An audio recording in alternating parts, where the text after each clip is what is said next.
Hi, welcome back to Why the Book Wins. My name is Laura, and today I'm talking about Nightmare Alley. So, a week ago, depending on when I post this video, I recorded a video on the differences between the 2021 movie and the book.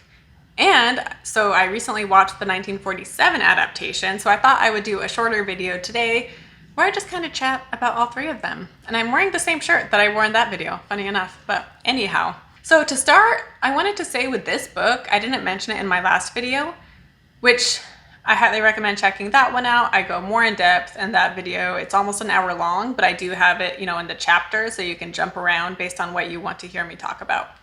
But anyway, that book, when it came out, a lot of people found it, too graphic and offensive.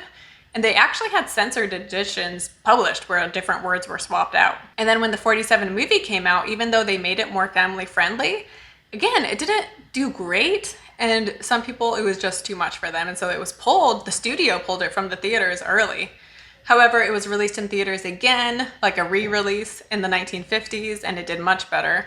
However, the main actor, Tyrone Power, he died in '58. And so that's partly why it became popular again, was because he had died. Anyway, Tyrone Power is the reason this was even made into a movie in '47, was because he really wanted to be in it, and he wanted to shed his good guy persona that he'd had up until then.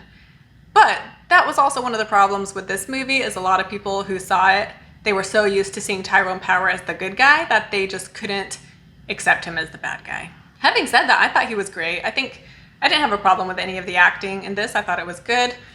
I will say the ending of the 1947 version does not pack the punch that the 2021 version does. I absolutely love that ending so much. And also, the book ending packed more of a punch, I think, than the 47 one. Just to say, there will be spoilers for this, and I'm going to get into spoilers right now. So in all three, it has him being offered the role of the geek, and in all three he accepts. But then, in 1947, for that movie, the studio, when they saw the script, they were just like, that's way too much of a bummer. No one wants to see a movie with an ending that depressing. And so they forced the creators of the movie, to add on a scene where when he's a geek, Molly finds him and rescues him from becoming a geek. So she rescues him. And I was not a fan of that. Stan doesn't treat Molly quite as poorly in the 47 version, but he's still not a great guy, and he still manipulates her. So it's annoying that she just keeps coming back. And she does threaten to leave at one point, but he manipulates her into staying. Yeah, so that was annoying and so dumb and so cheesy, and just, you don't want Molly to be with him. So when she goes and rescues him, it's seriously, move on, move past him. But also, he and Molly got married in the 47 version, where 2021, they don't get married. And in the book, they're not married. So they're living together, and he keeps telling her, oh yeah, we'll get married, don't worry. But he's just stringing her along, and they never do get married. And I'm assuming the studio was just that's way too taboo to have a couple that's living together and not married, so we gotta have them get married. And then another change they made to make it, because it was too taboo, is Grindel, his girlfriend, in the book and in the 21 movie, she died having Grindel's abortion before they were married. And the 47 movie, of course, does not have that. They don't say how she died, actually. So that was another thing they had to change for, the censors or whatever. Also, another thing with Molly is, so in the book, like I said, he gets Molly to have sex with Grindel, and while she's trying to get away, he hugs her waist and he's like, no, don't leave. And Molly freaks out, and so Stan intervenes. In the 21 version, she appears as a ghost in his garden, and Stan is don't get near her, Grindel, just kneel and pray. But Grindel can't help himself, and he runs up to her, and he's holding her waist, and then drama happens. In the 47 version, she appears in the garden as a ghost, and Stan tells Grindel to kneel and pray, and he does. And so he's kneeling there praying, asking for forgiveness. And Molly is just so overcome by this experience, and she feels so guilty that she yells out, and she's like, no, I can't do this, Stan, this is wrong. And so as far as Grindel and Stan goes, everything went smooth in the 47 movie, and it's Molly who messed it up, basically. So that was also a change where all three are different. And it's funny that the 21 version kept that, where she materializes in the garden, rather than doing what the book has, where Stan manipulates Molly into having sex with Grindel. So neither movie wanted to include that. And then also something that I thought was interesting is that the book and the movies get progressively less religious, because in the book, Stan becomes a certified reverend and he starts a church. In the 47 movie, he doesn't start a church, but he talks about building a tabernacle. And he's not a minister or a reverend, but he has a lot of spiritual religious talk. And then in the 21 movie, no talk about a church or a tabernacle. And he has religious talk, but it's definitely not as much. So I thought that was interesting, that the religion aspect is lessened as each movie goes on. And I talk about this in my other video, but just Gresham, the author, his relationship with religion and psychology played a part into how it's portrayed in his book. So definitely check out that part of the video if you want to hear more about it. And then the 47 version does have the woman, Mrs. Peabody.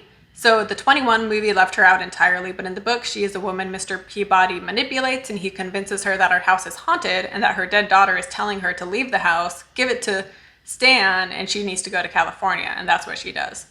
In the movie, they have her character with her dead daughter, but it doesn't go to the extent things went in the book. Like, it doesn't have her giving him her house.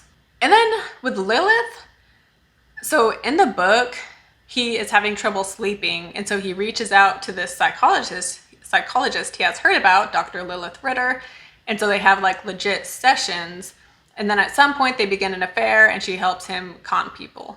Whereas in the movie, in the 21 version, she appears at one of his shows and she's skeptical and she tries to prove him wrong, but he ends up making her look bad and humiliates her, and then he meets up with her with the intent of conning people. And they do like a psychology session together, but it's part of their cat and mouse game, right?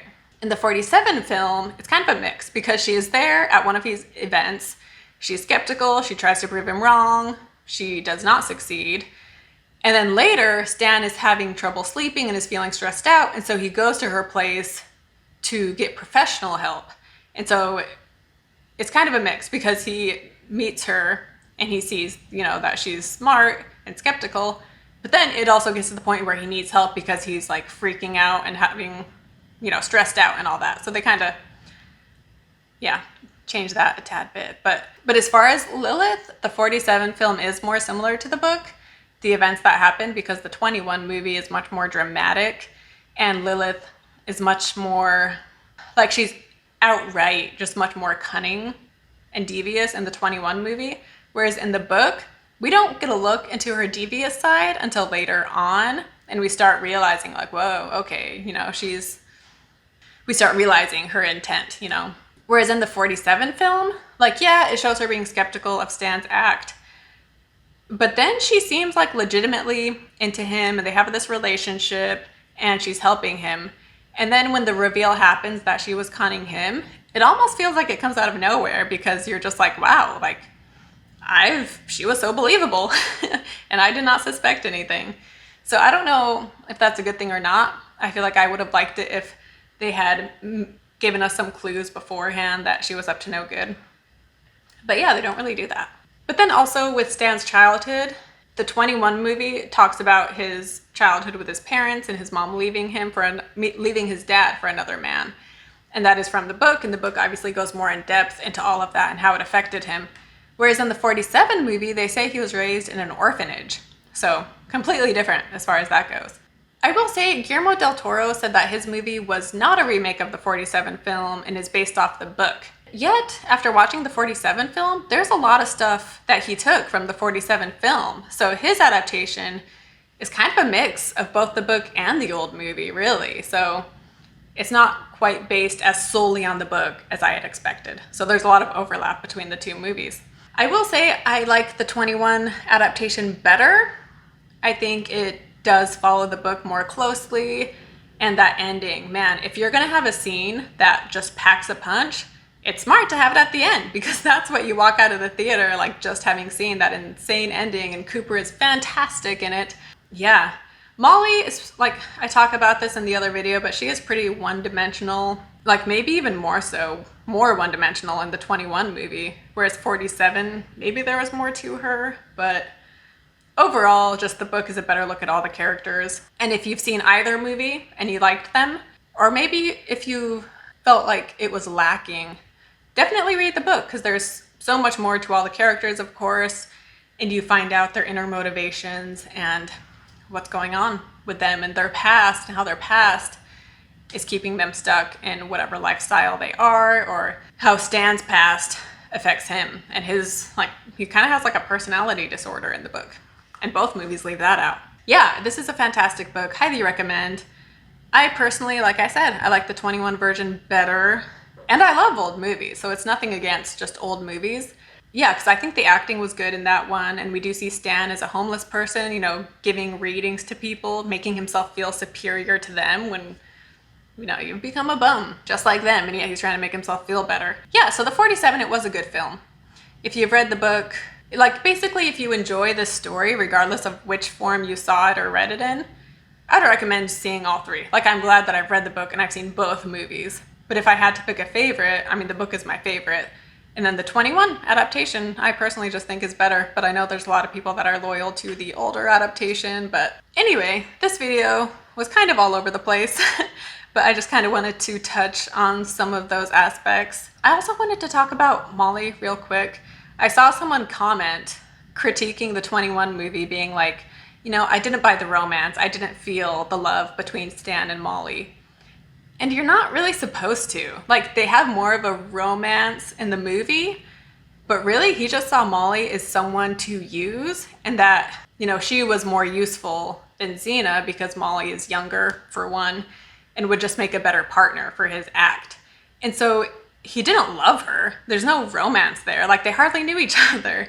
He is just manipulating her and using her, and she is naive and easily manipulated, especially at the start.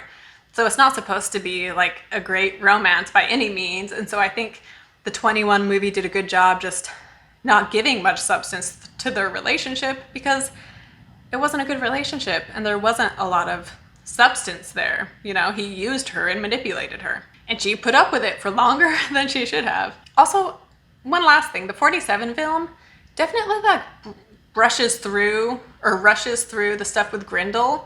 We don't get a look at it as much as we did in the book. And even the 21 movie gives us more of a look into how he conned Grindel. But anyway, I actually need to wrap this up soon because we got stuff going on later today. Thank you for watching this video. Check out my other one where I talk about it more in depth. You can either watch it as a video or listen to it as a podcast. I will link to both below. Don't forget to subscribe, give this a thumbs up. Let me know what you thought of the book, of the movies, whichever you've seen and which one you like best. And I will see you next time. Bye.